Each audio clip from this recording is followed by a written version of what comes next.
All right, folks. It is definitely May 27th, 2025. And of course, a lot is going on in the world. Trump intends to cancel all federal funds directed at Harvard. So, Harvard's president has spoken out against Trump and an analysis of DEI job losses. So, that is something that is definitely going on in the world. And of course, I've got John with me. We'll see if others join me as well. And we've got a number of things that are taking place. Is definitely Trump is targeting and continuing to target elite schools, and Harvard's president it says that they should stand firm. So that is something that is definitely going on in the nation and around the world. So that is definitely something that is taking place and that folks are paying attention to. And all along those lines. And of course, folks are even talking about the fact that I think there was a report recently that the United States may face a tsunami like weather. That was something that I saw online not that long ago, and there was some weatherman predicting that that could happen sooner versus later. And I think it would happen on the West Coast, if I heard correctly, and all along those lines. In Liverpool, England, there was a Liverpool parade crash. Virgil van Dijk is praying for the injured fans. Nearly 50 fans were injured after a man drove a car into a crowd at the Liverpool Premier League parade. So we know that they can be very big on their soccer in the various parts of the world and all along those lines. But apparently, this was an attack that took place in Liverpool, there in the UK area. And a new U.S. backed group says it has begun aid distribution in Gaza. UN says it is unsure how much aid has been delivered inside Gaza by the Israeli-backed logistics group, but definitely there are some folks that are trying to help the Gazans as the best that they can. And victims of Laskarnik slam, lack of action in France's landmark child sex abuse case. So that is something that folks are talking about as well. So could the French pedophile Dr. Joel La Skarnetic have been stopped earlier is what some folks are asking. And of course, that is always a conversation when you've got these kind of cases going on and all along those lines. Emmanuel Macron's wife seen shoving him in the face in a viral clip as France's first couple arrives in Vietnam. It's nonsense, is what Macron says as he plays down the video of the shove from his wife. So, Emmanuel and Brigitte Macron's scandal-plagued relationship, from student-teacher affair to the shocking physical altercation, is what some people are reporting, particularly those at the New York Post. And North Korea detains 4 officials that were over a failed warship launch. So that is something else that people are talking about as well. And Russia defies Trump with the largest ever drone and missile attack on Ukraine. So Russia is unleashing an aerial terror against Ukrainian civilians, and that is something that folks are talking about as well. So drone war, ground offensive continue despite new Russia-Ukraine peace push. So definitely there's this conversation around the need for peace in that area. And Germany's Chancellor Merz ends his weapons range limits for Ukraine despite Russian nuclear threats. So that is something that is going on. And Germany's Merz says Western allies no longer impose range limits on Ukrainian weapons. And Kremlin says it's still working on draft peace memorandum. That's what is according to their foreign ministry. No new direct Russia-Ukraine peace talks are scheduled, the Kremlin says. We don't want this anymore. Lavrov confirms Russia has no interest in a Ukrainian ceasefire. So that's something else that folks are talking about. And Israel and Syria are holding face-to-face meetings to calm border tensions, according to sources in that area.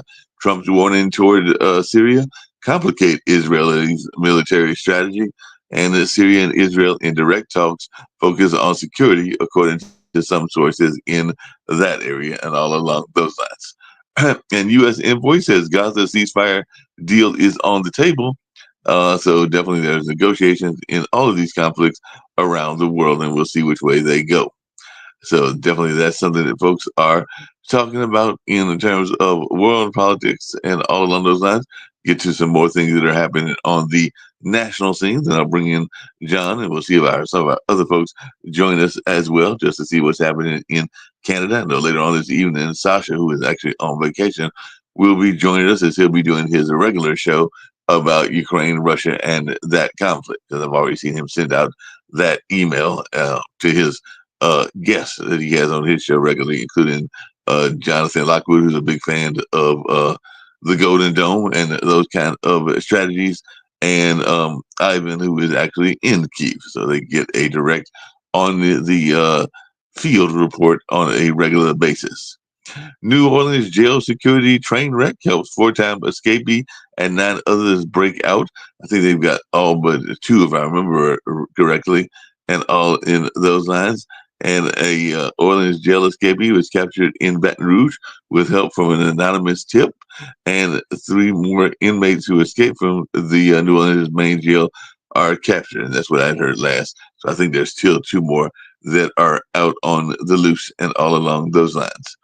And Trump has pardoned a former Virginia sheriff convicted of fraud and bribery. So Trump pardoned the former Virginia sheriff convicted of taking $75,000 in bribes. So this is something else that is going on as well. So he pardoned the former Culpeper County sheriff, sentenced to 10 years in a cash for badges scheme. And King Charles' throne speech to Canada's parliament. So definitely we'll see how that was received. King Charles to outline Canada's priorities in parliament amid Trump annexation threats. So he has been visiting in a pushback against Trump's annexation threats. And Philadelphia mass shooting is latest. Witnesses describe horror as 2 were killed and others were injured. I think it was 9 that were injured in a Memorial Day mass shooting in Philadelphia and all along those lines. And on Memorial Day, Trump honored fallen soldiers and celebrated his political wins. So he paid tribute to fallen soldiers in service at the Arlington National Cemetery, and he praised military service and personal achievements in his Arlington Memorial Day speech. He also, in another speech, praised EU for speeding tariff negotiations after the threat, and EU agrees to fast-track trade talks with the U.S. So Dow futures rally after the European Union agrees to fast-track trade talks. So it looks like this whole notion of the tariffs might be working, might not be working, but we'll see what John has to say about that as I get ready to bring him up and all along those lines. But a lot's going on in the world, as always. The FBI deputy director, says agency will further investigate cocaine found in the White House, the Dobbs leak, and the D.C. pipe bomb case. So they're examining or re-examining the Dobbs opinion leak, the D.C. pipe bombs, and the White House cocaine cases. So it looks like they're going to reinvestigate some of the things that were going on during the Biden administration. I do remember that whole notion of where did the cocaine come from and all along those lines. And a former police chief serving murder and rape sentences escapes from an Arkansas prison. So former Benton County prosecutor on the murderer and rapist who escaped prison says he's a sociopath and all along those lines. I've also got Rick Rosner joining me as well. So I'll bring Rick in and see what he's got to say about a number of these stories as well. Since I've got you on, John, and all along those lines, we've also got Rick here as well. How much of a problem is gun violence in Canada? I know we've talked to Sasha about it, but it's always get different viewpoints and everything like that. So you're always hearing, as you watch our local news, the amount of gun violence we've got, but how much of that is a problem in the country of Canada? Not at all. Very low numbers compared with the States. I need to go soon. Just got a text from my wife that I have to take my son to school. He's at a doctor's appointment. But in any case, one of your earlier stories kind of struck out me while you were talking, struck out at me in terms of Putin, basically ignoring what Trump is saying, and just reiterate what Trump said, that he was going to solve Gaza. He was going to solve the Ukraine war and Gaza on day one, and as we can see, that's definitely happened. He said, with tongue in my cheek. This is day 128. No, I know. Day one. long way from what he said he was going to do and everything like that. That is very true. But his base doesn't care. He can do whatever the heck. He's got a certain amount of impunity, and the only thing holding him back, and it doesn't really hold him back. He just does what he wants, and sometimes the courts overturn, some of the executive orders he makes. But we are still, what's 18, 17 months away from the midterm elections. He's only down in approval by 2.5%. We're hoping, to get a Democratic majority in either the House or the Senate and, hold him back with some of this stuff. But if his approval doesn't decay further, he might hold both houses. If that's quite possible and everything. I know you said you had to leave shortly, John, but before you leave, the other thing that I was curious about in terms of Canada is, and we've been having it ever since the cowboy days and everything, but how secure are the prisons in Canada? Because like I said, there was that massive jailbreak, and they're still trying to find, I think, 2 of the folks in Louisiana. And then I just mentioned another one. So apparently it is, I won't say easy, but there are people that manage to get out of the prisons here in the United States despite the security guards. I know that y'all have the Mounties and other things like that, but how often do y'all hear about prison breaks in Canada? Not at all. Compared to the States, again, the States has way more in terms of per capita of incarcerated prisoners, I guess, or we have the highest per capita rate of imprisonment in the world, I believe. Right. And in absolute numbers, I think we might have more prisoners than any other place. So there's more to 2 million people. 1 I don't know, something like 1.25 million in federal and state prisons, and another more than 500,000 in jails. So yeah, I haven't heard. I'm not saying they don't happen, but I haven't heard any news of any jailbreaks in Canada happening for a very long time. Our biggest recent break was 10 people out of Louisiana. And just Louisiana's governance and infrastructure is among the worst in the country. I have to go. Sorry. I just no problem. I understand you got to go and everything like that. We'll just continue the conversation, me and Rick, but definitely understand that and everything. So appreciate you being on.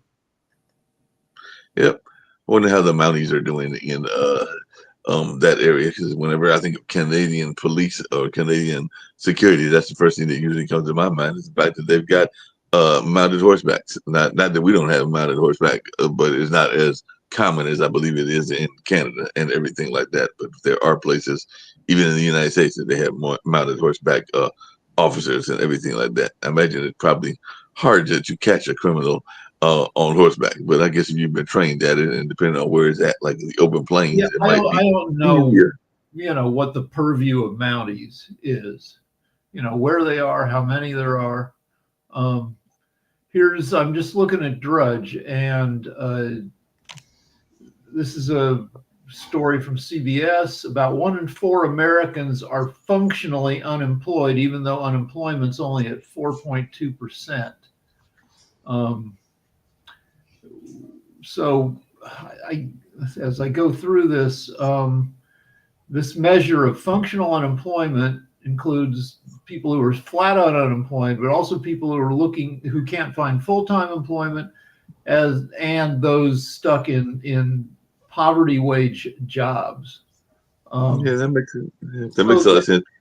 We've got Adam with us. I was just going to introduce Adam real quickly. Adam is with us. He's a law professor, and he's done a number of other things as well as an advocate in a lot of different issues, including issues around mental health and other things as well. So definitely I consider Adam to be an advocate of a lot of things in society and all on those lines. And so definitely glad to have Adam with him. I've got to tease Adam though, because I'm thinking that Adam would not be one of those people, because they said, we've talked about Louisiana jailbreak, and they've got most of them, except for I think there's still two that are out missing and everything. But there were people, including I think a janitor, that turned off the water, so they were able to use the toilet to break out by taking it apart and everything like that, because the water wasn't running and everything. And there was even a grandmother involved as well. So I'm thinking that no matter what his friends may have done, I just can't see Adam helping in a jailbreak. But I could be wrong. Maybe Adam would help in a jailbreak, depending on what his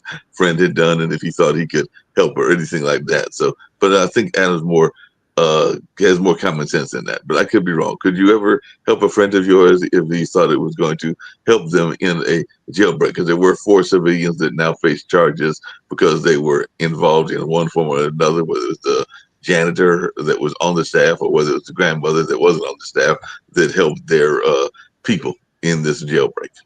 Yeah, I would never help anybody in that circumstance, because nothing good comes of it. And you have to follow the legal process, because we're a nation of laws.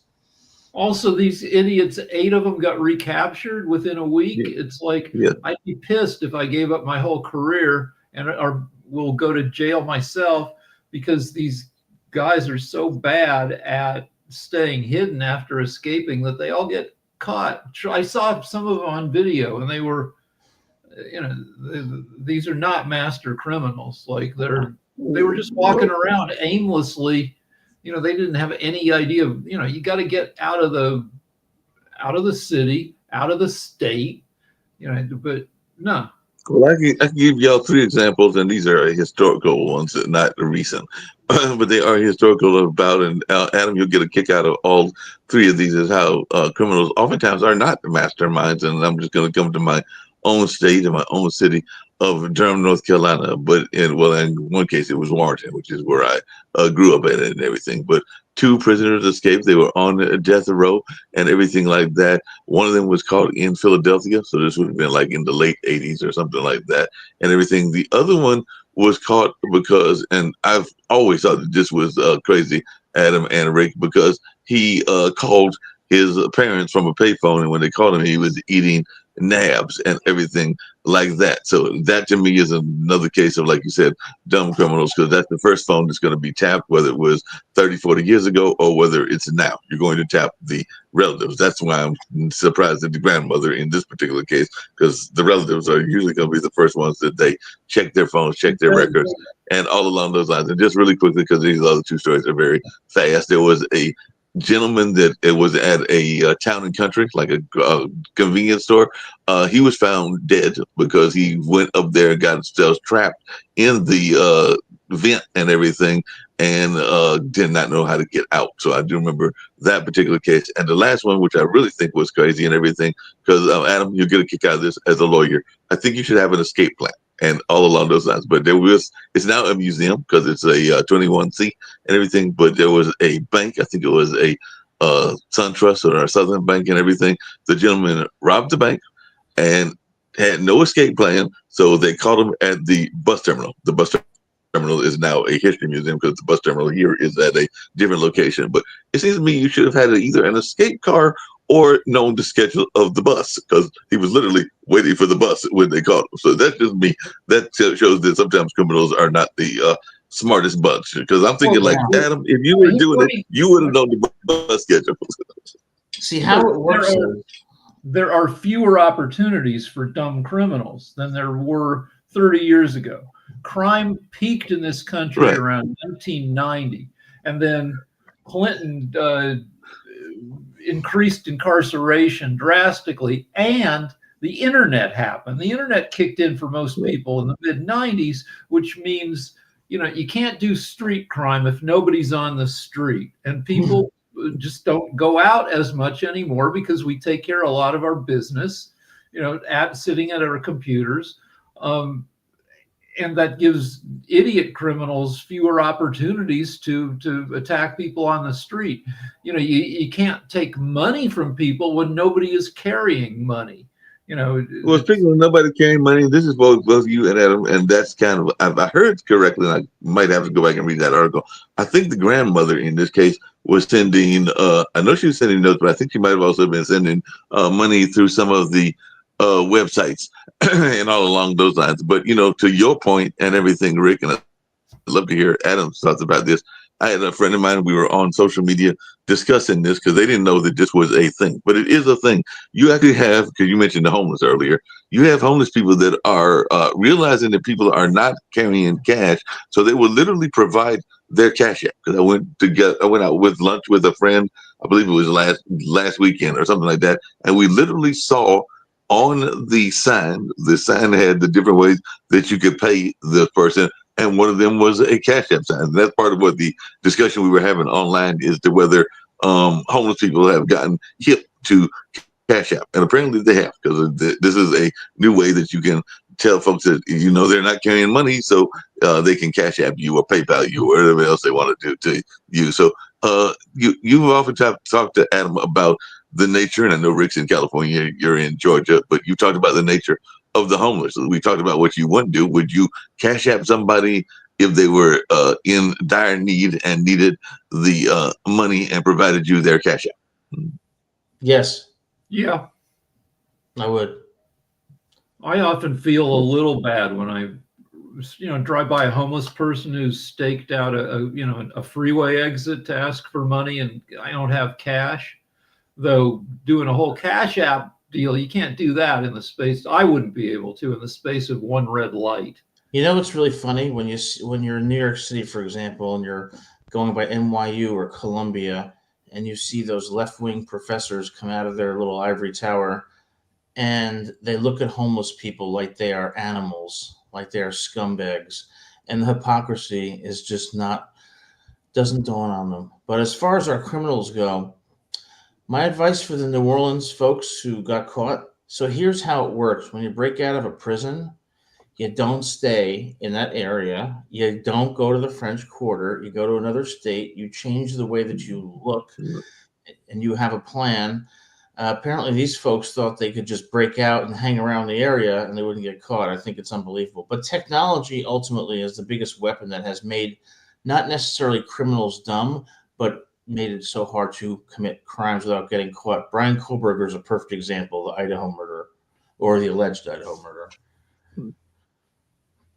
Yeah, the cameras everywhere. Britain is one of the most has the most cameras of any country. So there's no getting away with anything in Britain, because now we're quite similar because everybody has a Ring camera. If it's not so if you're going to do a heist movie, you might notice that there are a lot of heist movies that don't take place in present day anymore, that you need to go back to the 80s because even if you do, if you manage to somehow find $1 million and steal it now, spending it is ridiculously complicated. And so so the shape of crime has changed, and a lot of it has shifted to preying on old people via technology. Speaking of the shape of crime, and you'll love this one because he did get a nice salary and everything. But this is for both you, Adam and Rick. How much should we be paying attention to stars' personal lives? I mentioned earlier, Macron is apparently, his wife and him were horsing around, and there might have been a slap or a push and everything like that. Somebody that I have known, and both me and my mom, because he actually spoke at mom's retirement, is now caught in a somewhat of a scandal because his wife is saying that he skimmed money off of their organization, that being Reverend Barber, and all along those lines. But this is all coming out of her alimony case and the divorce proceedings and all along those lines. And then you've got others that have been involved in the stuff, even Jordan Hudson, and whether she's engaged or not engaged, since she's got her 50-year-old or 50 year older boyfriend and everything like that with Bill Belichick and Jordan Hudson. So a lot of this is because of social media that we know of these cases and everything. So how much should we care about what's going on in these situations? I don't care at all. I don't pay attention to it. One thing about celebrities that I think people don't understand is that when they see them in movies or on Broadway shows or on talk shows, they look at them as if they're like some mystical figure. What when you Mhm. meet them, they are just like you and me, just as flawed. They're just normal human beings who have a particularly elite talent in a certain area. But there's nothing about celebrities that makes me have any desire to be interested in their lives unless our interests align for some constructive purpose. I mean, yeah, they're like everybody else, except like some celebrities, you encounter them. I try not to because I always act like an idiot, and I don't. You have to be cool around celebrities, and sometimes I'm not. And boy, when you run into somebody who has like inhuman levels of charisma, it's really weird. Yeah, that's true. There are some celebrities that, I mean, you can just tell that they have a talent that is on a different level, whether it's how they own a room or how they tell a joke or how they can do a scene, and more credit to them. But I, I think we tend to look at that talent and then more generally look at them as these kind of superior individuals, which they're not. They're just incredibly elite at what they do. So I want to go And back to elder fraud, which is just yeah, this huge. It's a huge industry. 2023, elder fraud scammed old people out of $3.5 billion. 2024, 4.9 billion, and I've seen an estimate for even more recently, 6.1 billion a year. So we have what about 60 million elders, senior citizens in the U.S. So we're averaging more than $100 per elder person a year. Yeah. And we all get junk calls, and if you answer in a young voice or if you sound competent, they'll hang up. Right. They want people who sound old and confused because you can talk old, confused people into giving money. Yeah, well, I want to speak to our elderly friends out there. You got to have a little more common sense. When someone calls you up on the phone and says, "I'm from Nigeria and I want to donate, I want to give my $50 million fortune to you if you'll just give me your bank account number," you don't want to do that. It's like, Yeah, but all right. So I mean, but the new scams pop up all the time. What you need to involve the rest of the family. sure, We found with my mom, my mother-in-law, um, uh, an aunt that if you're getting into your 80s or even earlier, depending, you people start dropping the ball on their financial affairs and start falling for it can come from anywhere. My but wife.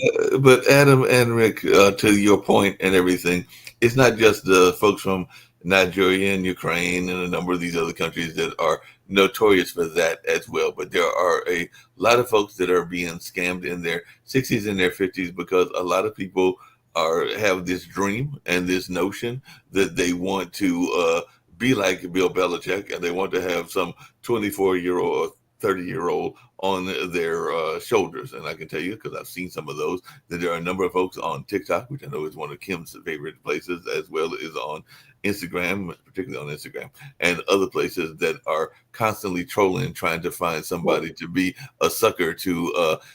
Usually they'll give you a sob story, kind of like what you just said earlier, Adam, about how they need this help or that help, and if you'll only send them a card or if you'll only send them cash, that they will love you forever and all So along those lines. if you wire money, like we send money from time to time to our kid in England, and you have to do a wire transfer, and part of the instructions for the wire transfer is they list four things. They say you're not doing this because that would be stupid, right? And one of the four things is you're not wiring this money to a lady who says she loves you in a foreign country, are you? Because no, she doesn't. Don't. You can't. Please. you know who the most, I would say, among the most prevalent criminals who are never prosecuted are, and who take advantage of the elderly are? their own kids. That's Well, I can yeah. see that. I can definitely see kids, folks being I abused. I would guess that hundreds since COVID, hundreds of seniors were. I would guess that 40-year-old kids, 50-year-old kids, a lot of them were probably sloppy about catching COVID and being around grandma. They were like, yeah, if grandma catches it, she's barely hanging on, and she's sitting on $300,000. I would think that it's like a certain amount of COVID-related murder of seniors happened that way. Well, they Great would point. add along those same lines, because I actually just recently found out that a friend of mine is sitting in one of those currently and everything. But how many people do you feel, as a lawyer and as one that has had elderly care in your own life and everything? And we know that sometimes it is a necessity because of their own responsibilities and their own capabilities and all along those lines. But how many people do you feel are in nursing homes and senior care facilities that are actually probably able to take care of themselves, and that is probably a wrong move and all along those lines? And I know I'm asking you to take a guess based on your own experience and your own observations, but I'm just wondering, is that something that you feel is prevalent, that we have seniors because some of these people are being placed in senior care facilities well before their time? It's very, very difficult to estimate that. I would, if I had to take a wild guess, I'd say between 20 and 30% are in nursing homes that otherwise could take care of themselves, but the children do not want the burden of that care, and so they place them there. But I'd like to think that our humanity is a bit better than that, and that it's the exception rather than the rule. But I think it does happen. All right, so my wife has a bunch of friends who are in their 60s, and then we hear stories through them of all sorts of elder crime. So I have some tips, like if you've got a senior parent who's getting care from people you don't know, or even if you do know them, you got to go through their valuables and lock them up. The jewelry will disappear. Also, anything valuable and easily stolen will get taken.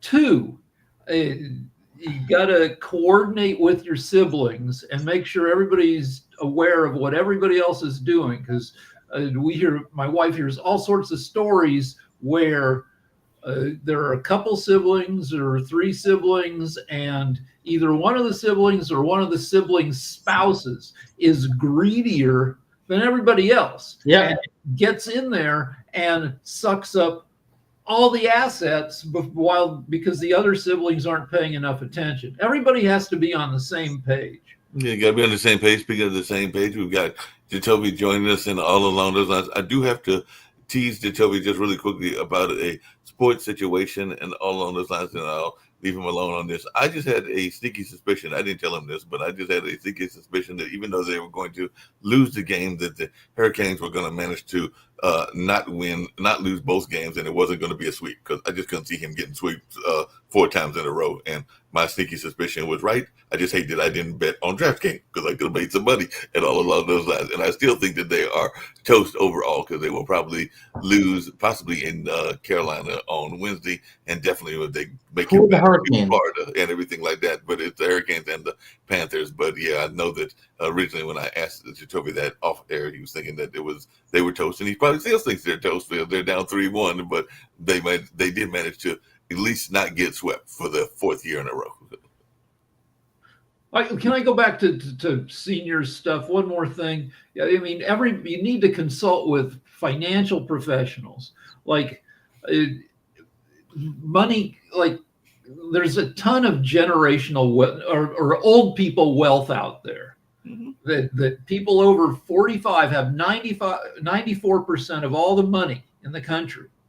And it's easy for somebody in their 80s who doesn't know what he or she is doing, or even the rest of the family, to make terrible financial moves. For instance, like if you live in Southern California, you might have a senior parent living in a completely ordinary little house that's worth $1.2 million now, because LA real estate is crazy.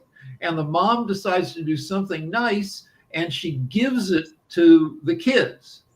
Terrible move if the mom is still alive, because then you pay hundreds of thousands of dollars in capital gains taxes on it.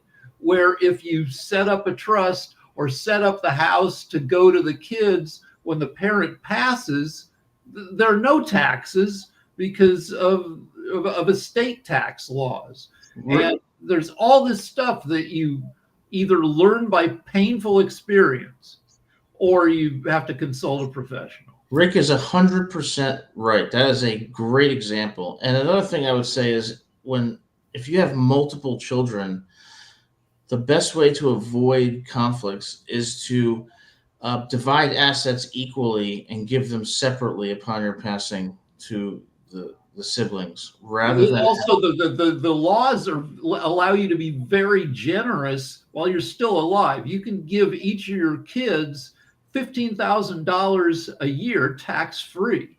Yeah. And that's one way to, protect your family against, bad, if you're gradually giving it equally, that can be a solution for some family. And that plays into one of our newer shows and everything, because I know that and neither one of the founders are here, but Nick and Kim are working on a show, one about annuities, and I don't fully understand annuities. I'd be lying if I told y'all I did, but the other one is Ask an Expert, and part of it will be people that will be experts in these kind of conversations around annuities and real estate and a number of other things. So those shows, I think, will be launched next month in June, either June or July, if I remember correctly, and all along those lines. Hey, Jacoby, just really quickly, we're talking about elderly care and all along those lines. And I know you've got, as I do, some elderly folks in your family and everything. And of course, you sometimes have to think, if you've got kids, I know you've got kids, if you are prepared for them to take care of you when you get older and all along those lines. And you're a long way away from the 60s crowd and everything like that. But I don't know if you've had that conversation, not so much with Bennett, but maybe with Layla or some of the other folks that are in your family about your own situation, whether it's the next generation up from you or you being the next generation when you get older. I mean, that's a whole different conversation, just because every family is different. But one thing I think that would be good to help, because as Adam points out, yeah, Rick was spot on. And then even Adam, you had spoke some things as well. One thing I think that we get to trouble with is the plateau that we speak from is not the plateau that the majority is. So in some way, we've got to figure out a way to speak towards that plateau as well and figure out ways to help that group.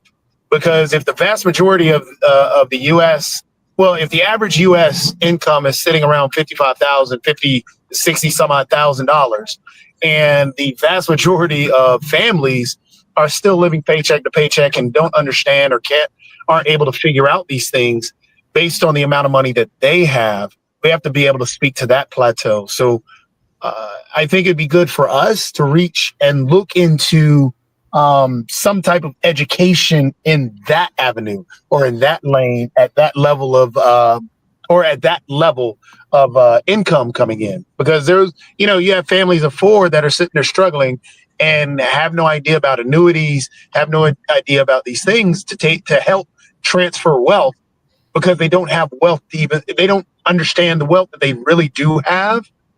So I think it'd be fun. I think it'd be good for us to, I guess, look into that. Yeah, I think that's a great idea, especially at the college level. But one question I've always had, which I have never gotten a satisfactory answer to, is when I hear the story of, let's say, a husband and wife who have 2 or 3 kids, and they're like, we're struggling to put food on the table, pay our bills. Well, then why'd you have that many kids? Like, you put yourself in this situation. Why do people do that?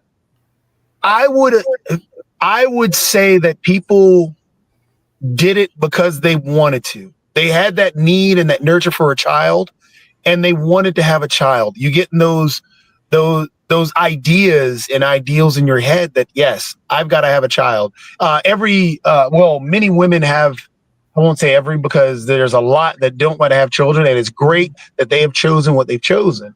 But there are some women that do decide, hey, I've got that baby itch, and you want to have a child, and you try and plan for it, but you don't expect the costs, because costs are going up every year. I mean, right now it's on average, between $45,000 to $60,000 to have a child. Then you got insurance covering part of it. What happens, because you cannot guarantee that you're going to have this perfect, healthy baby? You have people that run into cancer issues. You have people that run into special needs issues, and so on and so forth. Now that throws in more money that you're going to have to spend, because you're going to have to pay for cancer treatments if you have cancer. You're going to have to pay for the different therapies if you have a special needs child. You're going to have to pay for a ton of things that you don't expect, because these things you cannot plan for. They just happen. But to Adam's point earlier, and I think I hear where he's going, because being in that single space and everything, even in my 60s and everything, I am oftentimes shocked when people are saying that they want, like, somebody, if you talk to them and they say they want one or two, or maybe they've already got one or two. But I've actually literally heard women that have said that they want like a significant amount of kids, like 5 to 8. And I'm going like, that's a lot of kids, and you probably can't afford the one. So I do think that there is some of that fantasy that goes on as well, where people are thinking that this is going to be like this happy days or fantasy kind of family and everything. So you do have some people that get caught up in the notion of wanting a large family, and some of that might be coming from large families.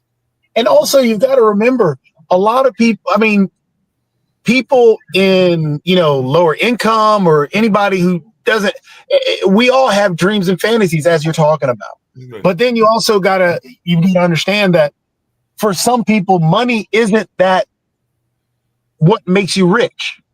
So when they have these multiple families or these multiple kids, sometimes they believe that richness of family is what makes them rich and fulfilled, not the Xbox, or not the PlayStation, or not even the Bugatti or the Ferrari or whatever else. It's the fact that they have kids that they can live with and love and nurture and do all these extra things. So, I mean, there's various things. So it's hard to get like that one nugget that says this is why. But, everybody has their own view of family and what they want and what they need. And yeah, some people get trapped and locked into things where, okay, well, we can't afford this family, or that they've been raped, or that they've been a death has happened, or a job loss has happened, and now they have to deal with all these kids. So it's hard to give a quantitative answer of, hey, this is the reason, because there's a plethora of reasons you can come up with.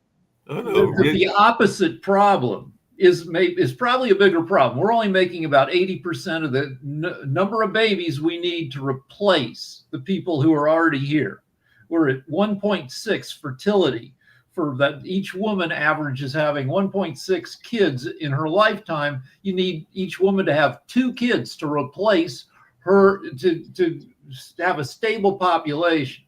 And each side, both sides of the political divide, want to help families, but we can't agree on anything, because everything we might want to do, it gets attacked by the other side. Trump, and I agree with that, Rick. I think. I was just going to say, to add on to that, I think we get tied up. And don't get me wrong, Adam, that is a great question that you asked, because it's one of those curiosity things that we've got to figure out, but we're never going to get the answer to it. And I think, or never going to get a definitive answer to make us accept the position that people end up in. But I think, Rick, what you're expressing, and I could be wrong, but I think what you expressed about both sides attacking each other over the same family issue, I think we have to, instead of attacking each other over that same family issue, start looking at ways to make it easier for families, even though we don't know the definitive answer as to why they have families, but make it a little bit easier. Like, it should be easier for kids with special needs to have therapies. The exorbitant costs that people have to deal with is outrageous. It should be easier for, kids to eat, because, for example, we know for a fact that eat are do better in schools. So we've got to figure out ways to handle that. They're just, Rick, I agree that, yeah, we got to stop fighting each other over that stuff. Practicalities. So yes. Biden tried to do away with student loans, which is tried to forgive student loans. The other side said that's not fair to people who didn't run up student debt. Trump wants to give $5,000 to new parents, which is nowhere near enough. If you look at programs in other countries that help families, these offer tens of thousands of dollars in benefits to new families every year.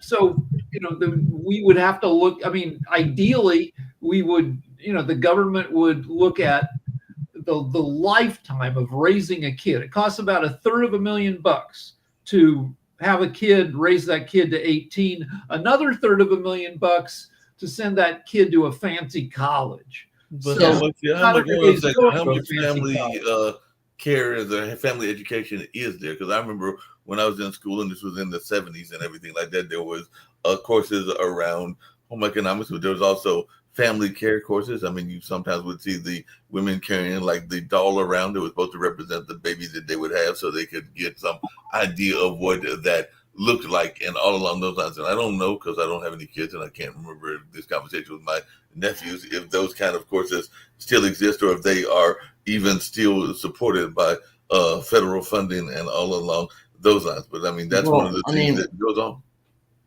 People need to be financially literate. They also have to have common sense. Don't have a second and third kid if you're struggling to make ends meet. And then they look to the government and say, help me. Well, God helps those who help themselves. What the hell are you doing, having a second and third kid, and then you're struggling to put food on the table? And how does that affect parenting when you're struggling financially and parents have to work multiple jobs?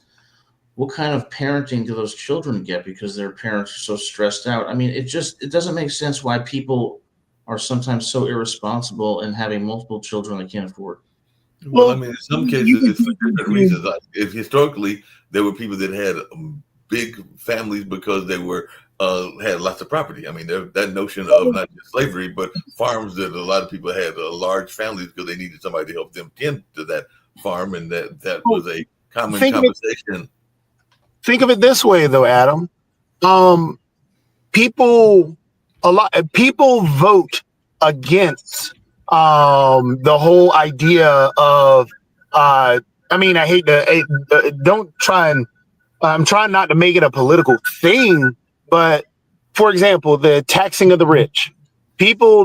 Many people vote against the taxing of the rich because they believe that they're going to be taxed. People are attacking Harvard, saying that, and this is, again, I'm not trying to use it as an example of, hey, this is a politic. No, it's not. What I'm trying to say is people are attacking Harvard because they're saying that they're keeping my kid out. Well, you're not going to ever make it into Harvard, but yet you're voting against Harvard. So people easily do things against their better interests, per se, and that's a regular thing.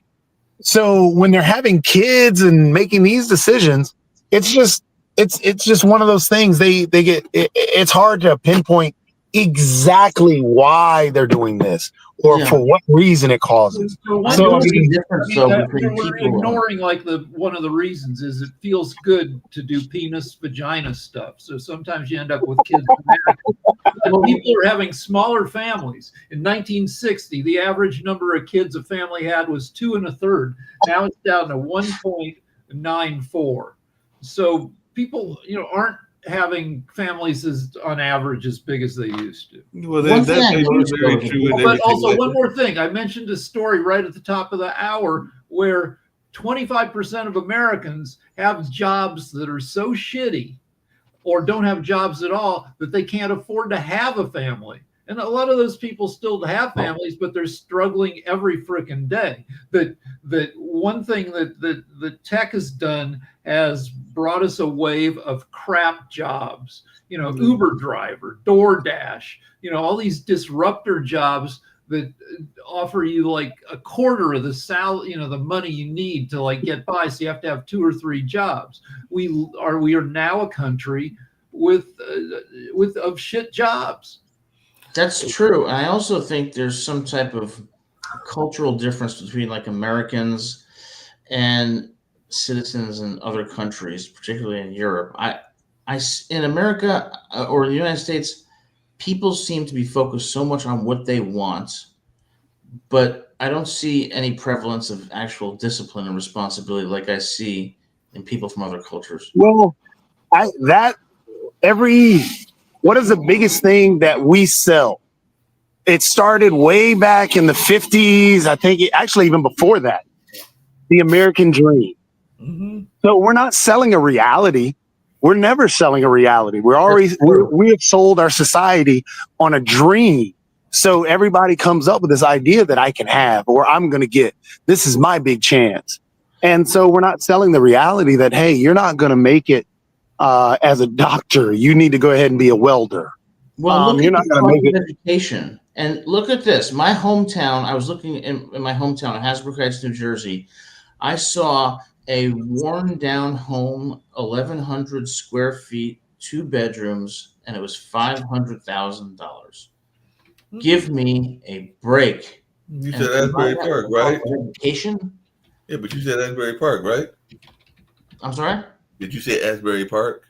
No, I said Hasbrook Heights, New Jersey. It's about 20 Hasbrook. minutes outside Okay, of New because York. I know because my cousin used to live in Asbury Park, and that always had a little bit of influence, and so I misheard you and everything. But the other thing was to your point, yeah, the houses has gotten ridiculous and everything, but you also got people that are, and I hate to put it out there in this sense, but there are both men and women that, to your other point, Adam, are wanting the kids so bad that they will sometimes trap folks into relationships that they're not necessarily expecting and everything like that. I've had some friends of mine that, you can say zip it up or don't get yourself engaged in the sexual act and everything like that. But some people are so caught up in the spirit of the act that they don't think about the consequences, and then somebody will call them up and be like, hey, there's a baby on the way and everything. So is that something that as a professor you worry about? Is this notion that you're fairly young that you could get yourself trapped in one of those situations? Yeah, exactly. Some countries, there are a bunch of little countries across Europe and elsewhere that are very innovative, that have ways to help people raise their kids, and the great schools and all these social programs, and people are generally pretty happy.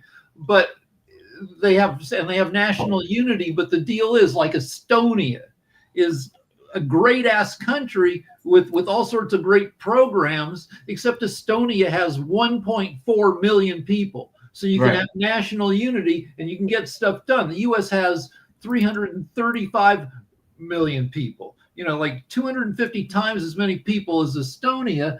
And we have companies in this country that make a ton of money off of dividing the people. You got Fox on the right, you got MSNBC on the left. Fox makes $14 billion a year, and Fox is not a unifying force. Neither are the other news channels. They make their money off of angry eyeballs. That's 100% right. And also those countries, like Estonia, let's look at Finland, for example. They're homogeneous. They have basically a very shared set of cultural values. And I'm not speaking against diversity, but one of the consequences of a very diverse population is that you're going to have a lot of division, and that's going to hinder progress and consensus on important issues. Now, one thing that might happen, one great thing that happened in the U.S. is that there's no kind of taboo anymore against hooking up with people from other races, because there's a ton of money in that. Because when advertisers, they'll put biracial couples in all over the place, because then for the price of one couple, they can hit 2 different demographics. Yeah, great point. And like when you have biracial kids, a lot of times they grow up to be super hot looking adults. And with Ozempic, like in the 70s, everybody was skinny. Nobody wore a bra. Nobody needed a bra. Nobody had boobs. Nobody had an ass. And then we got fat. And now 74% of Americans are overweight or obese, but we have Ozempic, which is a safe way to get skinny again. If Americans, get less fat, I'm thinking we might end up with more babies because it's easier, Yeah, you want to screw somebody who's but attractive. is that across the board? Because, like I said, I know that even your friend Rick has dated some sisters and all along those lines and everything. And my dad is involved with It a is. Jewish girl and everything, and they've been together for longer than he was with mom, so about 25 years or something like that, and everything like that. But I do sometimes wonder if there are certain cultures that are more less willing to have across that divide, like Southern whites down in deep Louisiana and deep Mississippi. I don't know that they're necessarily going for the sisters and everything, and even like some of the how often do you see Asians that aren't dating Asians and everything? I'm just saying that as an example. I'm not saying that that's wrong, but I'm just saying I don't see a lot of Asians that are going out with non-Asians, but I could be wrong. Every once in a while, like a company like Pornhub will put up a list of its most searched things. And, it's across the board. Like Southern, crackers will like a good looking person of another race. They may not admit it to their friends, but when they're clicking on videos, they like people who are hot regardless of race. Yeah, but there are some kind of like values within particular races, religion, ethnicities, that frown upon that. Like if you grow up in an Orthodox Jewish family and you bring home some Italian guy, that ain't gonna fly. And so I don't know why that is. I don't know why people get hung up on that. I think dating someone from a different race, ethnicity, I think it's actually could be a wonderful experience, but a lot of people, for religious or other reasons, don't support that. But when you look at the demographics, you said Orthodox Jews, there are only 6 million Jews in the U.S. Mhm. Probably fewer than 15% are Orthodox. So you're only talking, less than 1 million Orthodox Jews who would have a problem. Most of the Jews, I'm Reform Jew. I'm barely Jewish. Unless Hitler comes along, then I'm freaking fully Jewish, according to motherfucking Hitler. But, people are I think demographics are pretty chill. Yeah, I think so. And I think that's a good thing. And you're right. There's probably only about 1 million Orthodox Jews and wonderful people. I live around a lot of them in North Jersey and New York City. But I think people need to be more chill and just, what's wrong with just accepting what makes people happy instead of imposing upon them all these expectations and a lot of our unhappiness is due to our own choices.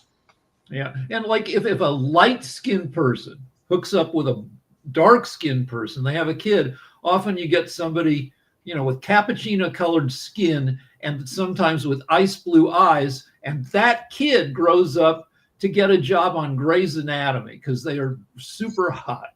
Yeah, that's very true. Very, very true. So, well, listen, Rick, I have to run because I've got a busy day ahead of me, but great discussion. And thank you for your, thank you. It's always fun when you're on. Absolutely. Likewise. Have a great day. All right. You too. Thanks. All right. Goodbye, everybody. I think I'm the sole survivor. So it's top of the hour. And if I kept talking, I would just say more nonsense. So goodbye. See you tomorrow.